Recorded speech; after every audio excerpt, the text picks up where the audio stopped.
minutes because a lot of people are yet to be, uh, you know, they are yet to see that message. Just a sec. Um, okay, so let me just switch on my video and you also can follow suit. Um, okay, so sorry for the poor resolution. Hi everyone. And I welcome you all to the Policy Manthan, which is the last Policy Manthan for 2023. And this has been a tradition that we have begun at Sarkari School, and it has been rather productive in starting conversations around key topics in education policy. So let me just read out the brief real quick. Okay. All right. So the concept note says that as we move ahead towards the end of 2023, it is important to reflect on a significant milestone, which is the 3 years of the National Education Policy 2020, which was formally enacted on 29 July. The policy marks a break and is also a continuation from its predecessors in more ways than one. In order to move ahead with a renewed vision for the policy in 2024, we encourage the Sarkari school community members to think critically about the achievements of the NEP 2020 and possible avenues of innovation which can be leveraged to arrive at its objectives in a better way. There are several sub-themes which are encompassed under the core theme, which is 3 years of National Education Policy 2020. And we expect all of you to address one or maybe even a few more of these themes if you'd like in your speeches. The ground rules say that first of all, I need to establish a speaking order in which you guys are going to share your views, because what happens is that we need to establish a certain system to for the session to move on smoothly. Okay, so we will be moving on with, okay, if anyone wants to volunteer to speak first, anyone from the three of you or even Nishika can chip in. I would like to start with either Tanu, Mukti or Sai. Please raise your hand or let me know if you would like to speak first. I can go first. Sure, sure. Mukti, please state the topic you are speaking on, the topic or the topics you are speaking on. That would give us a better idea of what you are intending to cover. So I'll be talking about drawing a strategy to strengthen NEP 2020, a roadmap. Okay. All right. Yeah. And it would be wonderful if you can switch on your camera since this is being live streamed. So if you cannot, just let me know. Otherwise, that's also okay. Uh, I might be able to in some time because there are a lot of people connected to my network, so it's a little Okay, like okay. it's a little It's a choppy little right now. shaky. All right. Yeah, yeah. No worries. You can go on with your speech, and everyone, I would really request you to listen to her very carefully because since there is a low quorum today, I'm not going to call off the session definitely. But what I'm going to do is, this is an excellent opportunity in which we can, engage in a question answer session. So, Mukti, please go on. We would like to listen to you. Okay. Thank you. So today I will try to critically analyze the national education policy and at the same time sketch out a sort of comprehensive strategy to fortify its existing objectives and to pave a way for a more transformative future for education in the country. So as we know, the NEP 2020 envisions an education system that empowers learners, first of all, fosters and encourages critical thinking, and aligns with the evolving needs of the country in the 21st century. But to ensure its success, we must examine key components such as its multidisciplinarity, flexibility, and integration of technology, and so on and so forth, which I will be talking about in my speech today. Firstly, the NEP 2020 emphasizes the importance of a multidisciplinary approach. While this is commendable because this is not something that India has been doing in its education for a long time, its successful implementation requires a paradigm shift in teaching. So, educators must be equipped with tools and trainings to integrate various subjects and encourage students to think holistically. Development programs should be tailored to facilitate this transition and foster an environment that nurtures curiosity. Secondly, the policy underscores the need for flexibility and choice. However, the current assessment mechanism fails to align with this objective, as we can see in most schools. A critical analysis of examination patterns is imperative to identify and rectify these existing rigid assessment structures.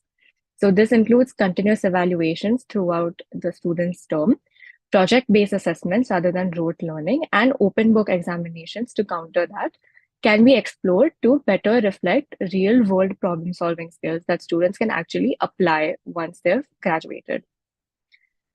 Furthermore, the NEP 2020 advocates for the integration of technology, as we know.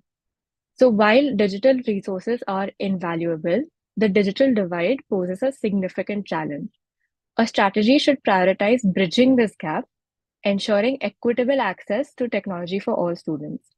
And collaborations with private sector, first of all, and non-profit organizations can play a pivotal role in providing these resources to underserved and marginalized communities.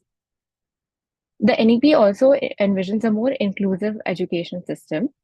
But as we know, achieving inclusivity is very hard, especially in a country as large and diverse as ours, and addressing deeply entrenched socioeconomic disparities.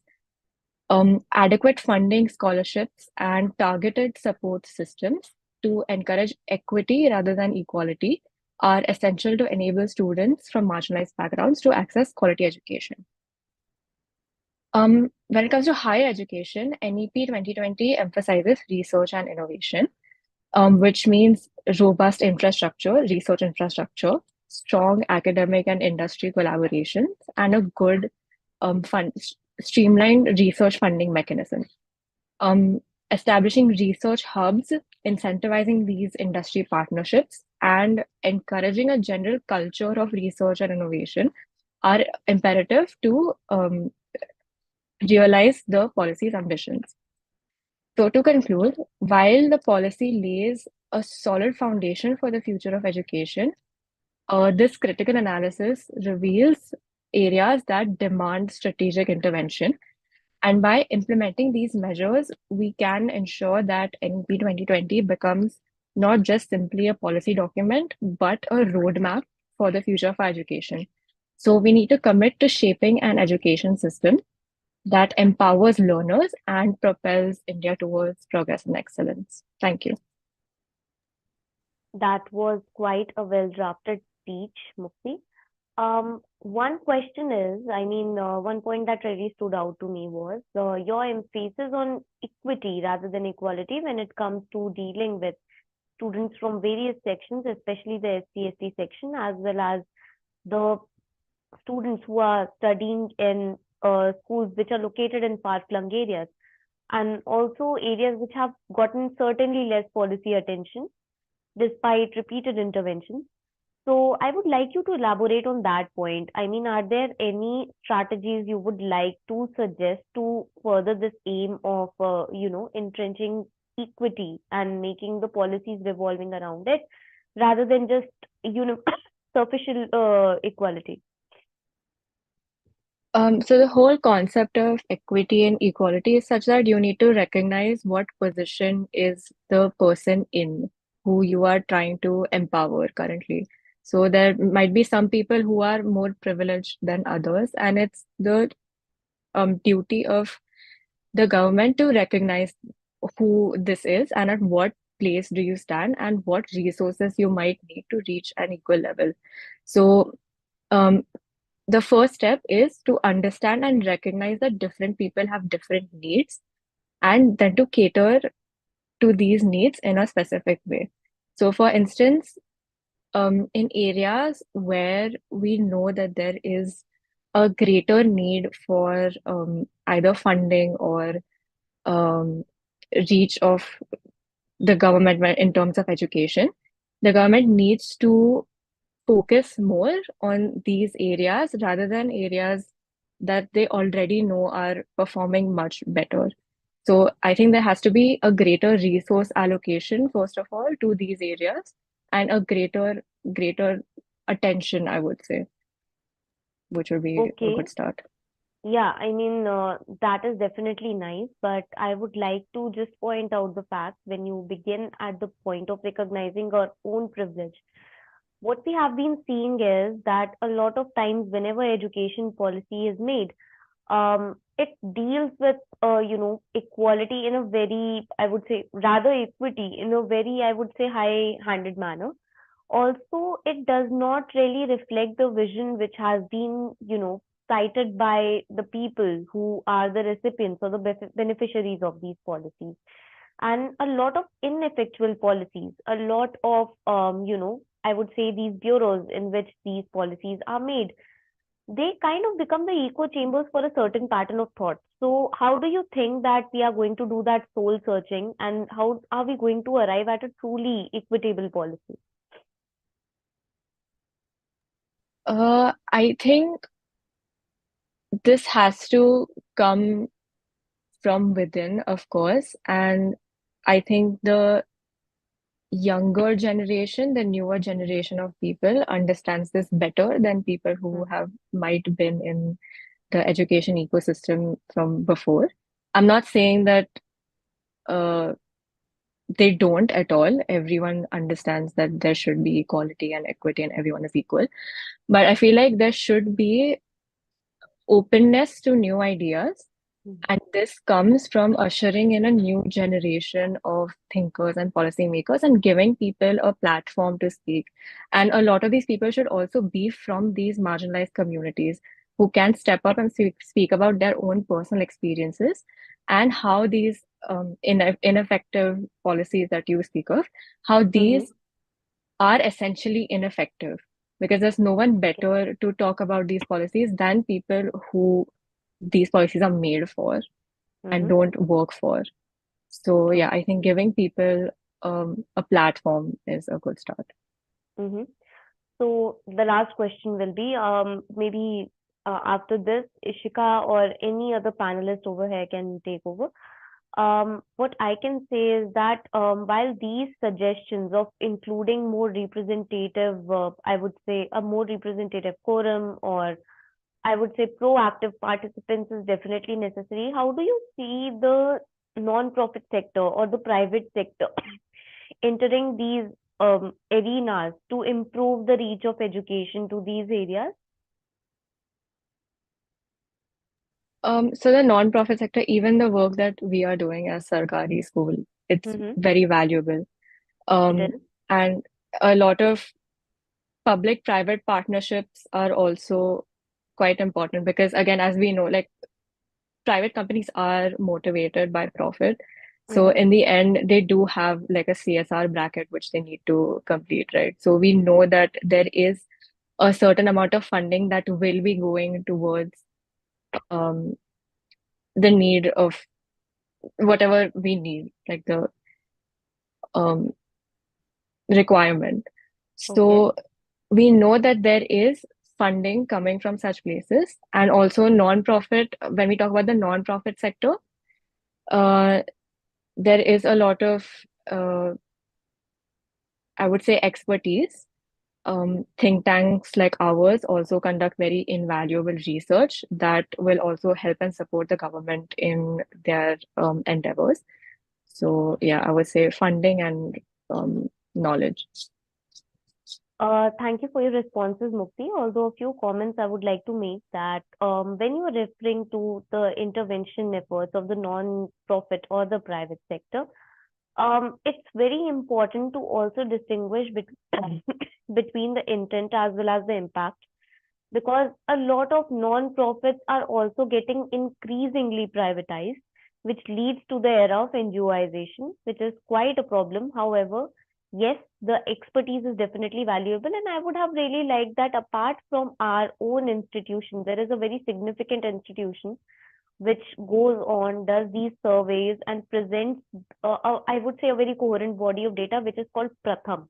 I hope that you must have heard of it, because Pratham and its efforts to bring out whatever is there, as well as the follies in the current education system, plus their own, I would say, bevy of programs which are actually working in schools, also fellowships like TFI, Teach for India, they're also quite a key to, I would say, engage the younger population with the heart of these matters. Because, as you said, the point you said about private organizations going on, for a certain profit motive, I would say that what we necessarily do not need to villainize them as they are just going to do that and they are not really meaning anything about the impact, although this is what we have been seeing. But I mean, a lot of organizations are also focusing on making other institutions which maybe the government might not be able to make in areas where aid or I would say assistance is quite a far-fetched dream. So, Mukti, I would say that while your answers are very well curated, what you can do is add a different dimension to it. If you have any case studies in mind, if you have, I would say, any other relevant and recent examples that would actually do a lot of benefit, because that certainly provides your own argument and positions with a, I would say, a good backing. Yeah. So overall, quite well done. And Ishika, would you like to offer your comments? I think, like you said, Alankrita, it was a very well structured presentation. In terms of the questions, I think you have covered all the aspects that even I was thinking of when Mukti was speaking. So I think we can move on to the next participant. Good enough, good enough. So thank you so much, Mukti. And Thank Sai you. or Tanu, if any one of you would like to go next, and then we can, listen to you, engage with you a little, and then move on to the third speaker of the session. Sai, would you like to go? Like, would you like to go next?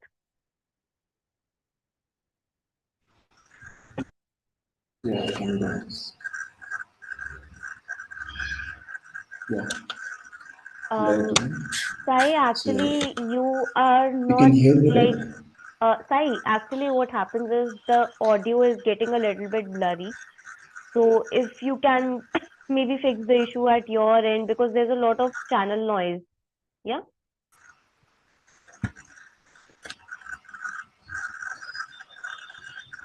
Is it still noisy? No, it's still not very clear. Because the issue becomes is that while you are speaking, if we are straining our ears to listen and we are not able to make sense of anything that you are speaking because of the channel noise, it becomes a little difficult to engage with you over there. Yeah.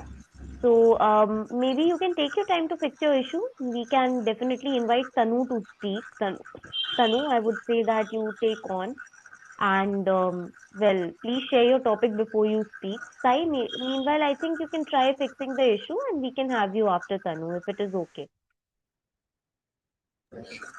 Okay. All right. Thank you so much. Tanu, I think you can go next and even switch on your camera if it is feasible for you.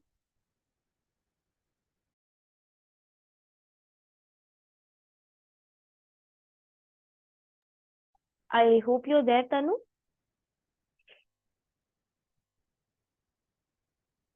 Okay, I think that there has been some disruption. Meanwhile, Ishika, I would like to know your views on the core theme as well as a few of the other themes that you would like the NEP and its, revised run in 2024 to touch upon. So, Alankrita, I read your message also, that, the entire draft, the concept note that you had drafted for this Yeah, policy yeah. Manthan.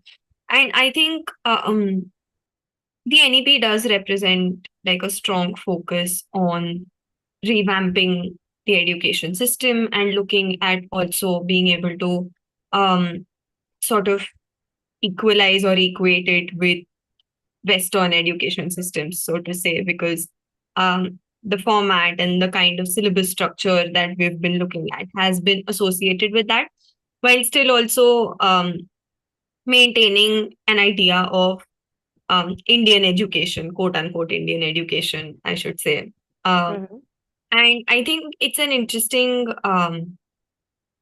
balance that they're trying to come up with in terms of looking at parameters of development and what we want to be as a like moving from a developing to a developed country in terms of education, and Mm-hmm. also looking at it from a perspective of decolonization to be able to have more representation from our own cultures and more indigenous practices. I think the only sort of challenge, and it's not like a only, I mean, when I say only, it's not a small challenge, it's something that needs, I think, more deeper consideration and research is in terms of representation. How are we looking at representing this idea of Indianness or Indian knowledge systems within the perspectives that we're looking at within the NEP? So, while we've started with, introducing local languages within the syllabus or introducing certain parts of history from a more Indianized perspective, I think it does well to question in terms of what do we classify as Indian and have discussions on this actively in terms of whether we are looking at it in terms of state identification of what does the state see as Indian, or are we looking at it also as like how are we able to ensure democratic participation or critical thinking on this idea of Indianness? Because I mean, it's at the end of the day, even that is a dynamic idea that is constantly evolving in terms of how do we understand Indianness. So Exactly.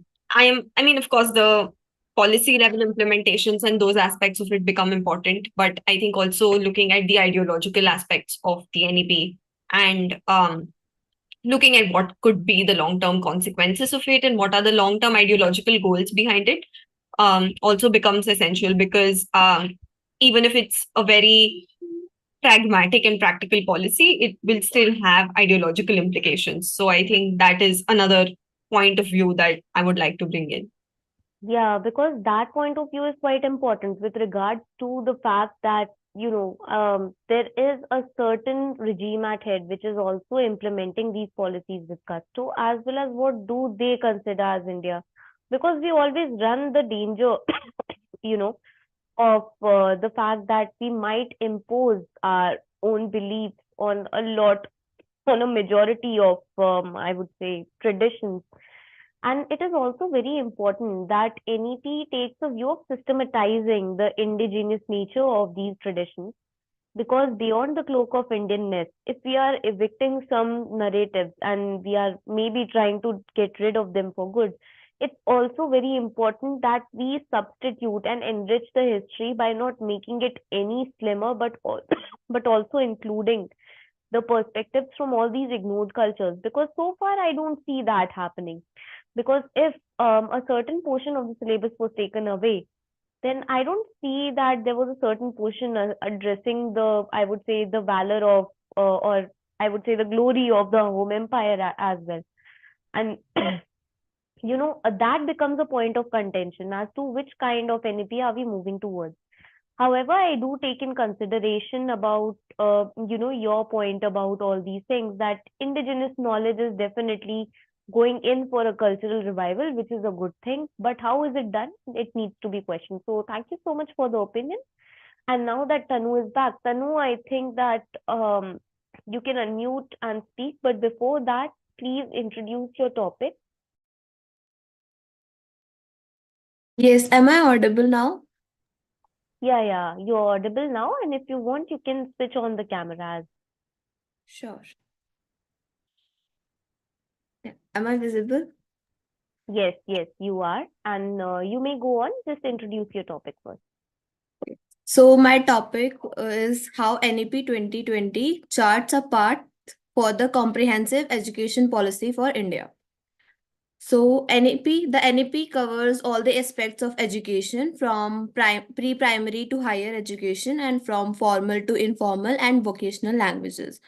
Thus, it is very much important to analyze the positive impact as well as the shortcomings which comes in the path of its uh, implementation.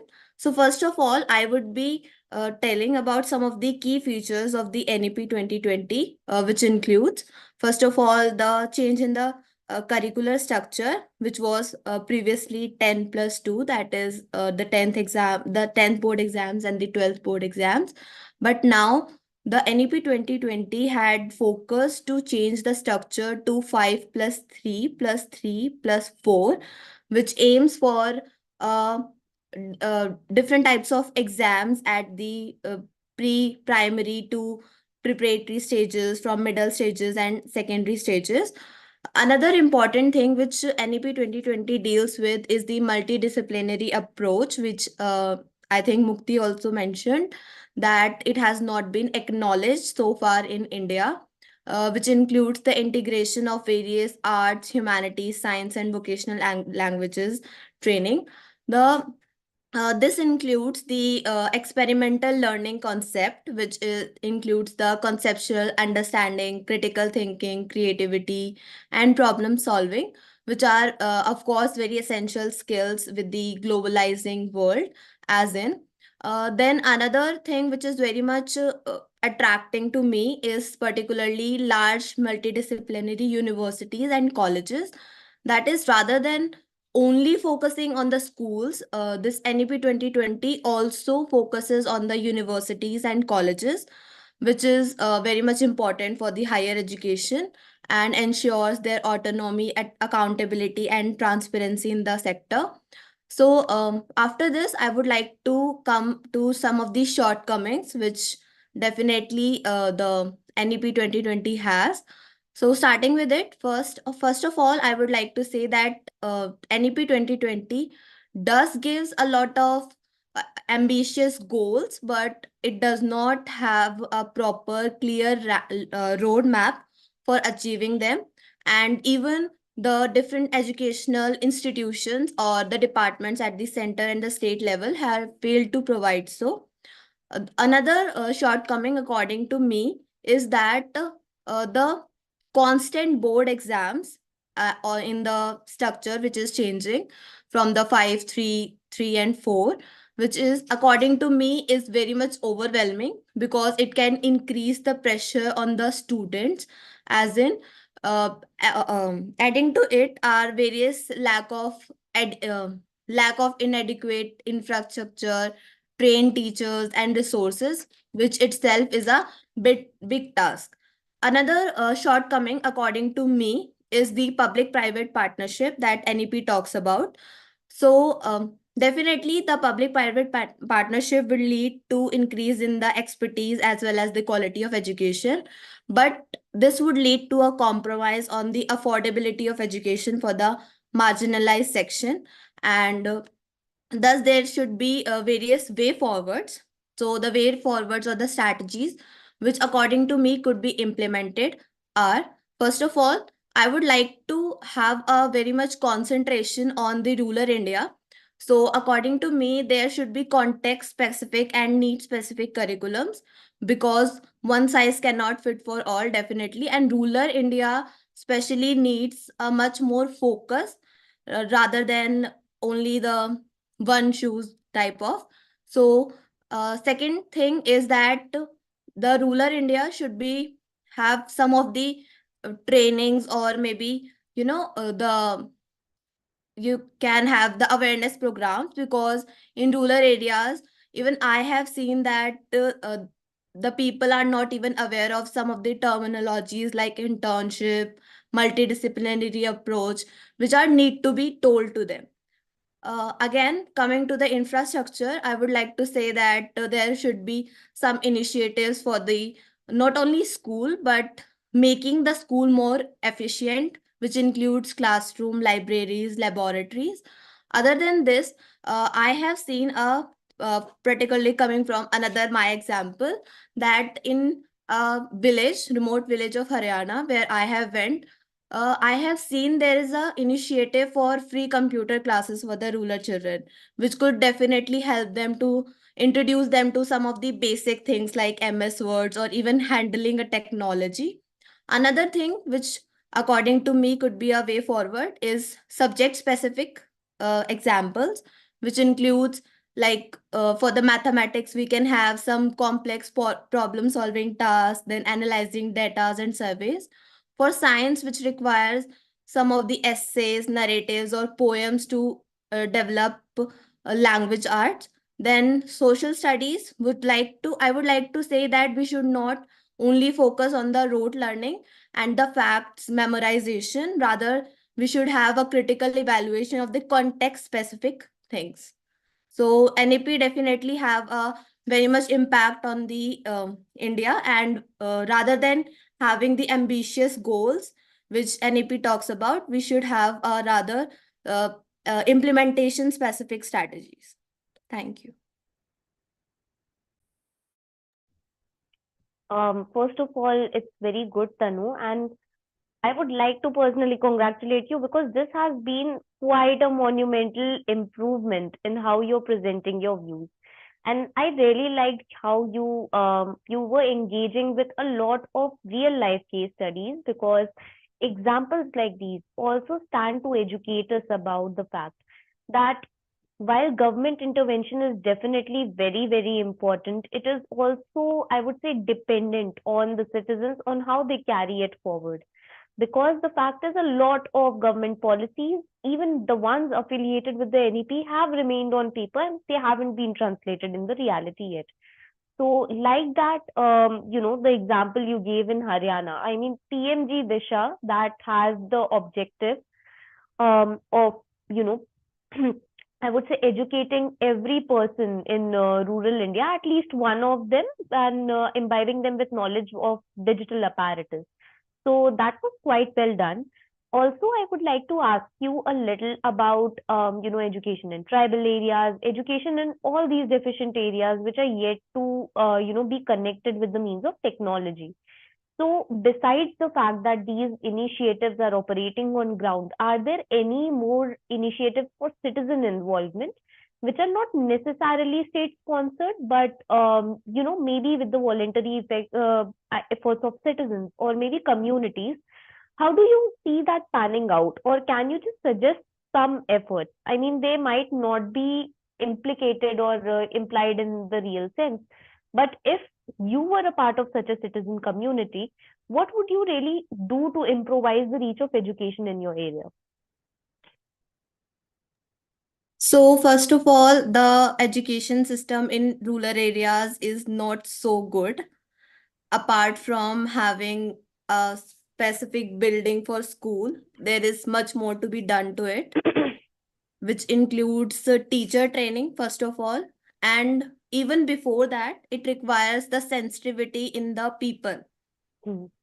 which is very much important, because even today when we talk about some of the rural areas of India are such backward that we have to tell them to be sensitive towards education of the even like girl child Yeah, specifically. And another aspect which I would like to say is the persons with disabilities, yeah, because they are very much backward and not concentrated upon. And in cities we might have the technology, we might have sensitivity with regards to ramps and all, but when we talk about rural India, it's definitely the attitude, first of all, which is very much important regards to the disability. And then comes the again facilities and teacher training. So this is something which I would like to personally work upon. okay. I mean, that was really good to know that you picked up the issue and brought it forth that disability rights as well as their access to education is extremely important. My follow-up would be, however, that in a lot of these areas, which are also resource trained as well as a little backward when it comes to understanding the social dynamics which are associated with equality, I would say that also there is a problem of deficient infrastructure, because I recently saw something which is, which is an interview of the people living in a very remote province in Chhattisgarh, and for every level of education they go on to progress. For example, if they had to access the fifth class education, the school was quite reachable within the reach of 2 kilometers, and as it progressed forward, by the time we reach to, I would say, the senior secondary level, we are actually crossing 60 kilometers. So how do you see these problems panning out, and what implications do these have for vulnerable sections, such as, I would say, lower caste, backward people who are, located at a very considerable distance, as well as they don't have the resources. Secondly, how would it reflect on women and, girls? I would like to know your views on it. So, definitely the increasing distance between the schools and the homes are a major factor for the dropouts. And I personally, which the primary research I'm working on, concentrates on the migrant laborers, which talks about how they are forced into labors, like children are forced into child labor, which has led to the dropouts from the schools, and the rate is even higher with the higher education, senior secondary and secondary education. So that is a problem, and that need to be addressed with decreasing the distance as well as increasing the educational levels in the schools. Like some schools in the rural areas are only for the primary, so that is need to be done. But that definitely comes with the challenge that teachers are not ready to go to the rural areas to work. So that comes with the attitudinal change. Again, I am very much focused on the attitudinal change because it is required, because Hmm. people are very much like have a stereotypes in their mind that they would not work in the rural areas. Yeah. Because So I that. mean, there is a certain belief about punishment posting, that if you have to punish a person, send them to these areas, because it's not just the punishment for the person, it is actually considering all those people and educating them as a punishment overall, which is quite problematic. So, besides attitudinal change, I think you can suggest more something like, increasing the employment and the involvement of the rural youth over there. Because if people over there are experiencing a certain problem, it is highly probable that they would like to do something about it, and involving them and maybe incentivizing them would actually prove to be a good tactic, because it might not be a sudden miracle. They would still, I mean, they might still be wanting to go to the cities and enjoying that comfort. But a lot of youth is also driven to serving the country. They are also trying to look inwards. So it's very important to enlist their involvement. So whenever you are making suggestions like these, Tanu, also look at these perspectives about what can be done. Because of course, inner soul searching is a larger part, of the solution. But again, what can be done in terms of empirics and what we have.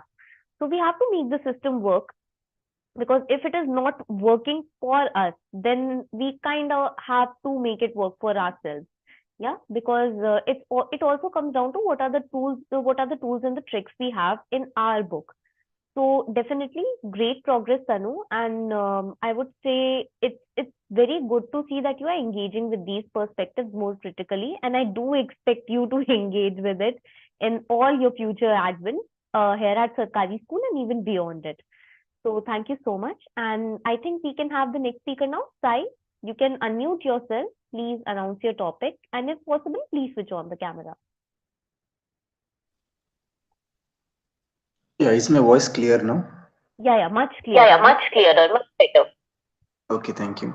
So today I'll be speaking on NEP as the comprehensive policy on education. So when we talk about NEP, it covers various aspects of education. Like even for the students, we can take it as the students aspects and the teachers aspects. It covers both adequately to reach its goal of universal literacy and numeracy. So when we talk about the students aspects, we can talk about the early childhood care. As the previous speaker also said, like we started education at 6 years previously, but now if we see the new education policy starts education at 3 years. This is actually very important because almost 80% of brain development happens before 5 years. So if you are able to engage the students between the 3 to 5 years gap, it will lead to better uh, brain development and thinking skills at a very young age. So that's a very crucial aspect in NEP.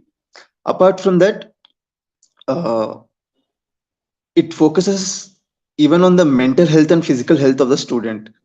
When we take about the mental health, we see that there are many awareness programs about mental health, and it's like how people teachers are also encouraged to speak more about mental health to the students and help them seek even professional support if needed.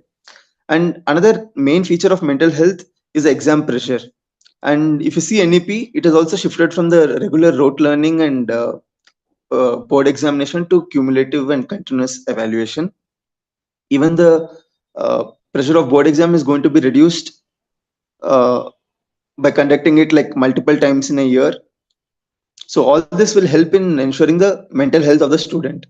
When we talk about the physical health of the student, we see many schemes like Kalo India and sports competitions which are organized to ensure that physically students are fit and engage in sports also along with academics. Apart from academic aspects of NAP, we can see that they even integrated vocational training into the mainstream curriculum. They don't want to strictly divide the professional professional education and vocational training. So that's a very good aspect, and it encourages people to take up vocational training right from sixth standard.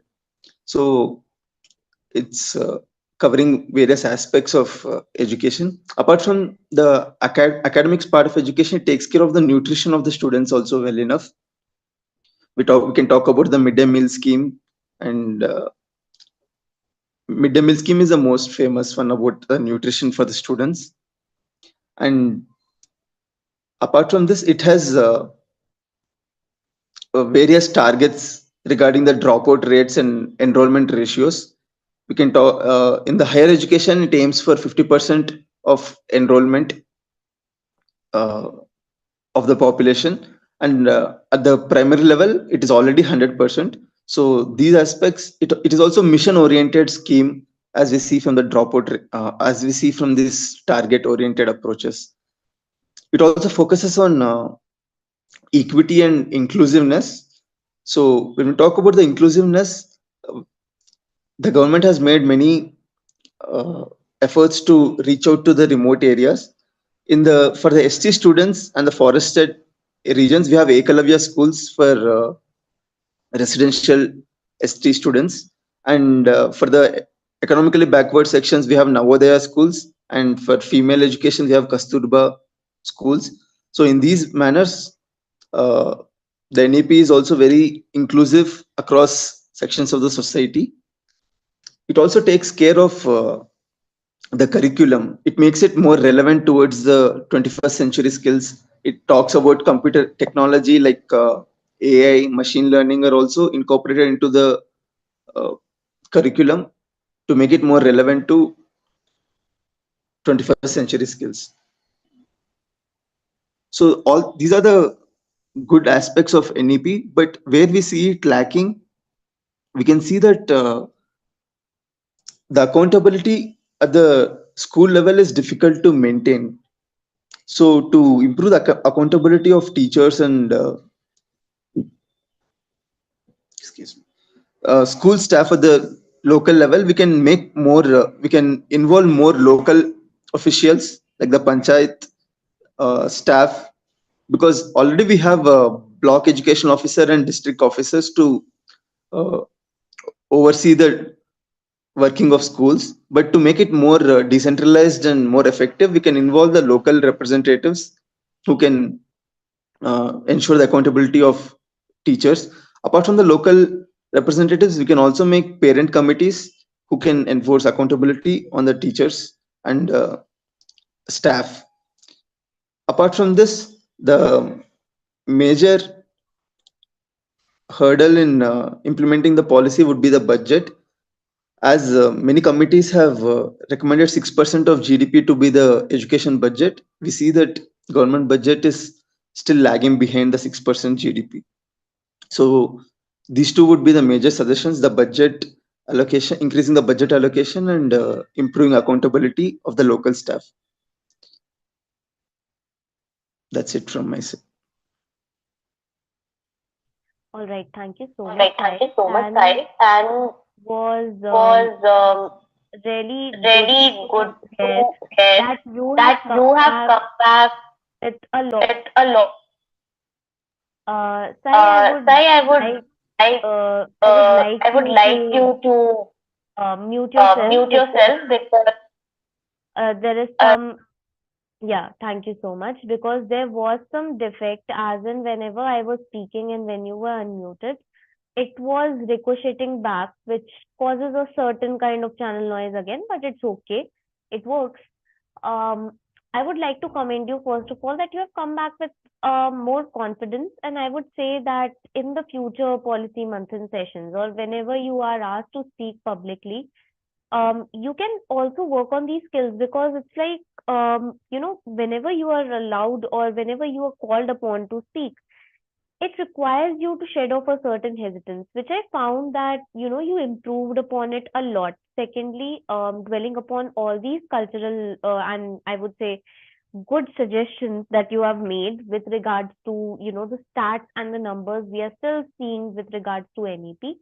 It's a good attempt. I was particularly I really admired your example whenever you brought up Eklavya schools or Kasturba schools. That is definitely good. But now I would like to pick your brain on whatever you have suggested.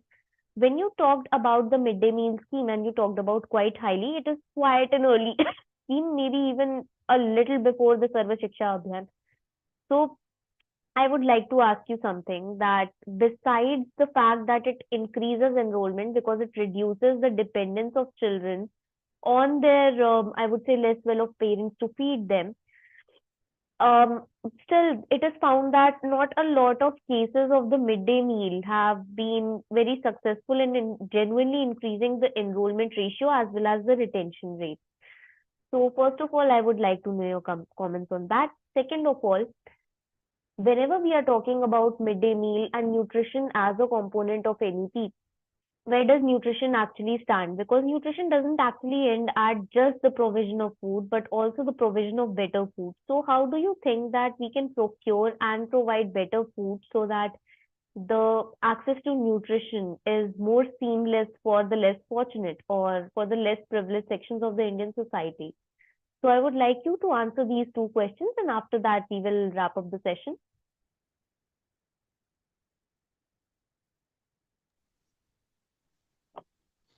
Yeah, regarding the midday meal scheme not increasing the enrollment ratio, there are few aspects such as the quality of food given at the schools, which might be not very good.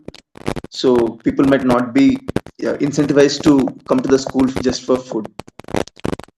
So to improve the gross enrollment ratio and the nutrition status itself, first thing is the quality should be maintained. Like we can see, like the accountability what I suggested, like parents committee, we can have the parents coming and eating like once in a while to check the food quality uh, at the school level.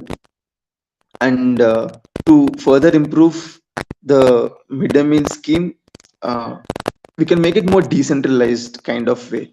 Like the food for the school can be locally sourced and diversified, so that it includes right amounts of proteins and fruits, and it will also be like an income and income for the local farmers, and it will boost the rural economy as a whole. So by decentralizing it, we can improve the midday meal scheme quality, and to improve the enrollment ratio and accountability, we can have the parents committee having to check the food regularly. Okay, so Okay, so this is a good suggestion, Sai.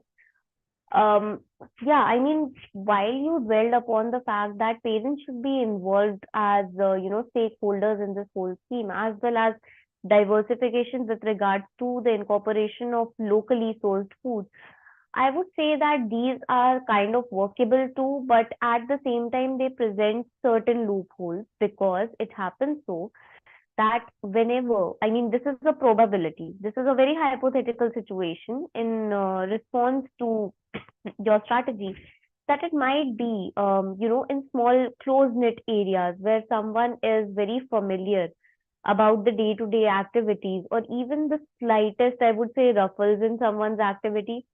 It might be that the in charges who are cooking might, cook the food in a very good way or may not be stealing away resources on that specific day. It might happen. I mean, it has also happened in some areas because parents have taken stock of the situation and they have done that. But it's also very important that, we actually incentivize them as well as diversify who is cooking the food, where is it coming from, on a daily basis, because simply just cooking the food and presenting it like, everything is okay on a specific day of the visit has been quite, I would say, one of the most glaring loopholes of a system. I mean, something which we have also observed, that there's a certain day of inspection and it is formally announced everywhere. Even before it is formally announced, it's kind of an unknown, or I would say unsaid strategy between teachers, that okay, a person is going to land up, this on this day, and then they are going to pull up the smartest students on the front benches to make it look like the class is faring very well. So this also happens with a lot of schemes, and so we have to be a little wary about that. Surprise inspections can definitely be um, a good option to gauge the quality of the food, because surprise inspection by an external arbiter, because a lot of times the people in the community might feel pressurized to, that if a person is in a higher position or in a higher position of authority, they can definitely impact the well-being or their own social dynamics in the village or in that kind of area. So while a neutral arbiter will be a better source, or a better option for these surprise inspections, it's also very important that we actually hold up communal kitchens, so that the quality of the food is adjudged in front of everyone, if it is definitely about transparency. So that is also one thing. And the second issue I would like to point, and I would like to end this upon is, and I would like you to engage with that a little. A lot of times, casters dynamics have also been seen playing out in the midday meal scheme, because a lot of times, if you have seen newspaper reports, the entire food was sometimes thrown out just because it was cooked by a Dalit or an SC or an ST, or let's say the most backward of all communities. Yeah. So whenever we are considering the implications of nutrition and NEP's capability to uphold it, we also need to consider these social dynamics. Otherwise, I feel that your suggestions are quite well made and they are very well thought out.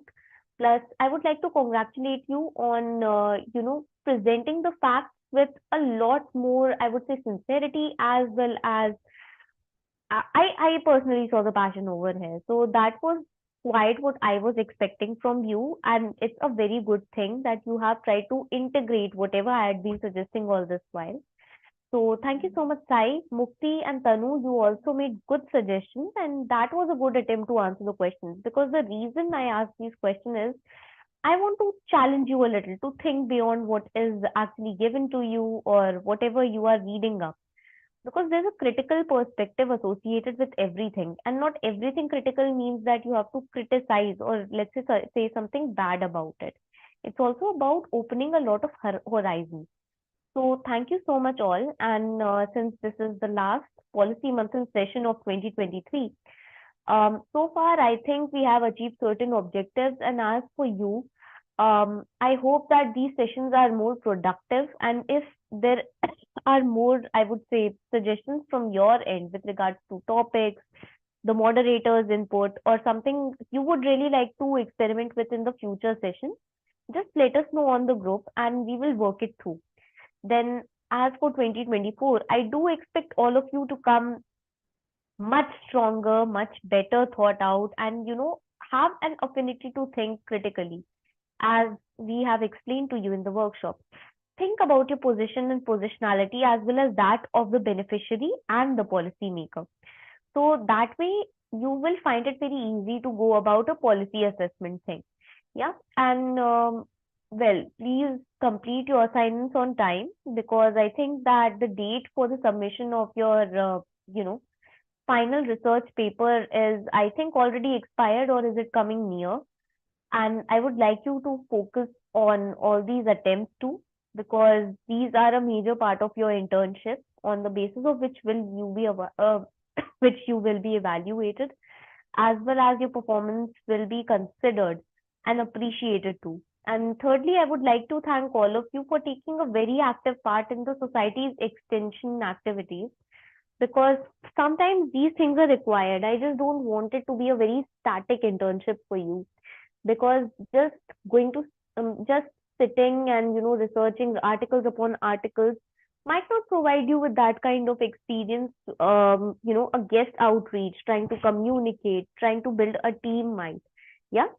So thank you so much for engaging regularly with me as well as other people at Sarkari School.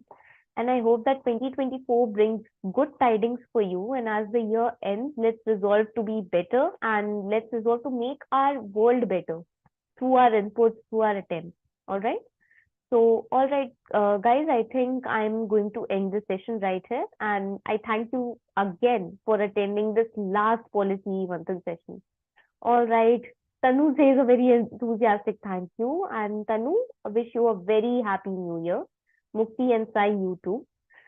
All right. I think we are going to end this, and let's see all of you next year.